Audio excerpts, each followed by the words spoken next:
आखिर जब घर जलाना हुआ तो सबसे पहले हमारा घर जलाया, हमारा घर तोड़ा, हमारा घर पूरा तोड़ के एक कर दिया। और ये तोड़ के ये हौसला तोड़ना चाहते हैं, इस बात को समझिएगा। ये कुछ कर ले, इन्होंने घर हमारा भले तोड़ा, लेकिन उन्हें हमारा हौसला नहीं तोड़ा कि तुम्हारे बाद मेरे 3 बेटे और हैं, और उसके बाद मैं अपना आंचल फाड़ कर इसको परचम बनाऊंगी, लेकिन अल्लाह के सिवा किसी के सामने सर न झुकाऊंगी। सोशल मीडिया पर एक वीडियो काफी तेजी से वायरल है, जिसमें साफ तौर पर देखा जा रहा है कि भारी जन सैलाब है, मंच सजा है और अचानक से तालियों की गड़गड़ाहट से पूरा का पूरा मैदान गूंज जाता है। कहा जा रहा है कि अतीक अहमद का बेटा असद, जो कि यूपी एसटीएफ की तरफ से एनकाउंटर में ढेर कर दिया गया, वो मंच पर भाषण देने आता है और आते ही छा जाता है। वो चैलेंज देता है सरकार को, वो ललकारता है अपनी आवाम को, और जो बोलता है उसके हर शब्द पर तालियां ही तालियां होती है। वो बड़ी तेजी से दहाड़ते हुए कहता है कि हमारा घर तोड़ रहे हैं, हमारा हौसला तोड़ना चाहते हैं। लेकिन इनको मैं एक बात बता दूं कि ये कुछ भी कर ले, हमारा हौसला नहीं तोड़ पाएंगे। वो आवाम से कहता है कि हमारा भी वक्त आएगा, और इसी के साथ शेरो शायरी से ऐसा निशाना साधता है सरकार पर, जिसे सुनकर वहाँ की आवाम तालियां बजाना शुरू कर देती है। सन 89 से तारीख है कि आज तक किसी दंगे के वजह से, दंगे की आग के वजह से इलाहाबाद के आसपास का घर कभी किसी ने जलाया नहीं। ये तारीख गवाह है खुद में कि हमारे वालिद जब से विधायक बने तब से किसी दंगे ने किसी के घर को जलाया नहीं। आखिर जब घर जलाना हुआ तो सबसे पहले हमारा घर जलाया, हमारा घर तोड़ा, हमारा घर पूरा तोड़ के एक कर दिया। और ये तोड़ के ये हौसला तोड़ना चाहते हैं, इस बात को समझिएगा। ये कुछ कर ले, इन्होंने घर हमारा भले तोड़ा, लेकिन उन्हें हमारा हौसला नहीं तोड़ा, हमारी हिम्मत नहीं तोड़ी। वो बस एक ईंट की दीवार ही पहचान पाएंगे, बस न बसा न पाए एक घर जो वो घर के जान पाएंगे। हमारे हौसले की छांव में एक शहर बसता है, मेरे बच्चों को भी टूटी छतों का डर नहीं होता। तुम उन लोगों के साथी हो कि जिनके अनगिनत घर हैं, मैं उन लोगों का साथी हूं कि जिनका घर नहीं होता।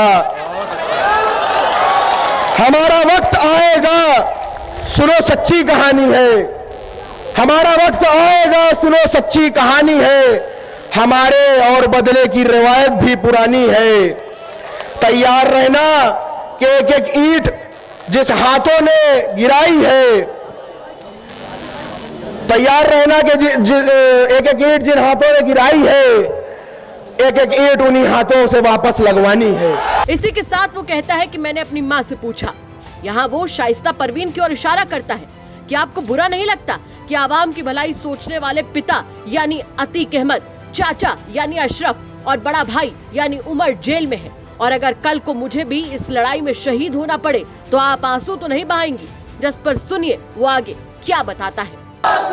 मेरी माँ से कहा मैंने कि अब्बा ने जुल्म के खिलाफ आवाज उठाई, आप 26 साल से उन्हें जेल में देख रही हैं, मेरे चचा को जेल में देख रही हैं, मेरे भाई को, अपने बड़े बेटे को जेल में देख रही हैं।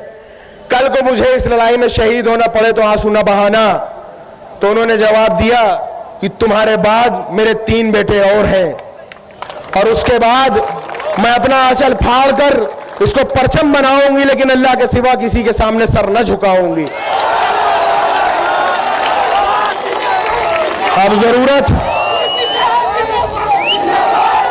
अब जरूरत हमें आपको है कि किसी की दलाली बाजारी न किया जाए, किसी का झंडा न उठाया जाए। झंडा उठाया जाए तो अपना झंडा उठाया जाए, बात की जाए तो अपनी बात की जाए, किसी और गैर की बात न की जाए। हमारे साथ अगर हक पे चलने वाले लोग हर तरीके से जुड़ने को तैयार हैं, तो हम वो लोग हैं जो हक के लिए जान दे सकते हैं, एक पल को नहीं सोचते। इसी के साथ वो बड़े ही रुआब से कहता है कि भले ही मैं अभी स्टूडेंट हूँ, लेकिन सियासत मेरे खून में है, और मछली के बच्चों को कभी तैरना नहीं सिखाया जाता। मुझे खुद बड़ा अजीब सा लग रहा है कि मैं आपका कल का बच्चा आकर इस मंच पर एक सियासी भाषण दे रहा हूं। मुझे एक झिझक थी कि जहां पर इतने बड़े बड़े सियासतदान मौजूद हो, जहां मैं अपने बुजुर्गों के बीच में हो जाऊं, हेलो वहां पर उनका कल का बच्चा एक क्या भाषण दे। हेलो हेलो हेलो लेकिन जैसा कि मैं एक सियासी घर में पैदा हुआ और बड़ा हुआ, जो कि मैं एक तालिबे इल्म हूं, अभी एक स्टूडेंट हूं, लेकिन सियासी माहौल में रहा। और एक बात कहा जाता है कि मछली के बच्चे को कभी तैरना नहीं सिखाया जाता।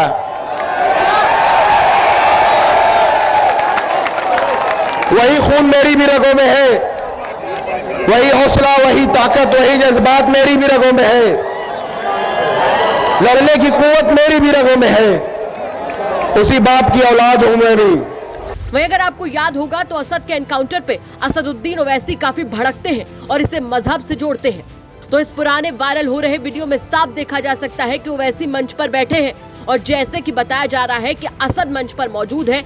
वो कहता है कि मेरे अब्बा साबरमती जेल में बंद है और वो मुझसे कहते हैं कि जेल में सुनने के लिए मुझे ओवैसी की स्पीच ला दो। तो जब अब्बा जेल में थे, अभी गुजरात जेल में पहुंचे, उनको महज 2 साल से वो जेल में है गुजरात में। तो जब से वो गुजरात जेल में है, वो 2 ही चीज लाने को कहते हैं।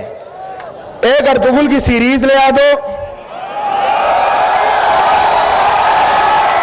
कहते हैं कि एक अर्तुगरुल की सीरीज ले आ दो, और जनाब असदुद्दीन ओवैसी साहब की स्पीचेस ले आओ।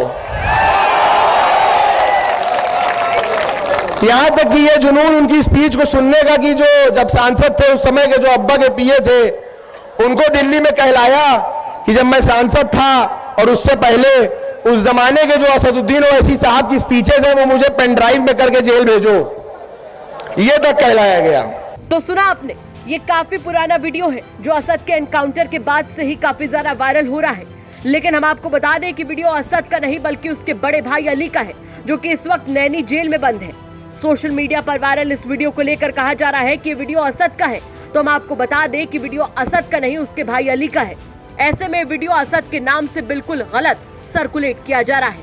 यूपी तक के फैक्ट चेक में सोशल मीडिया पर असद के नाम से वायरल हो रहा है वीडियो पूरी तरीके से गलत है। प्रयागराज से पंकज श्रीवास्तव के साथ ब्यूरो रिपोर्ट, यूपी तक।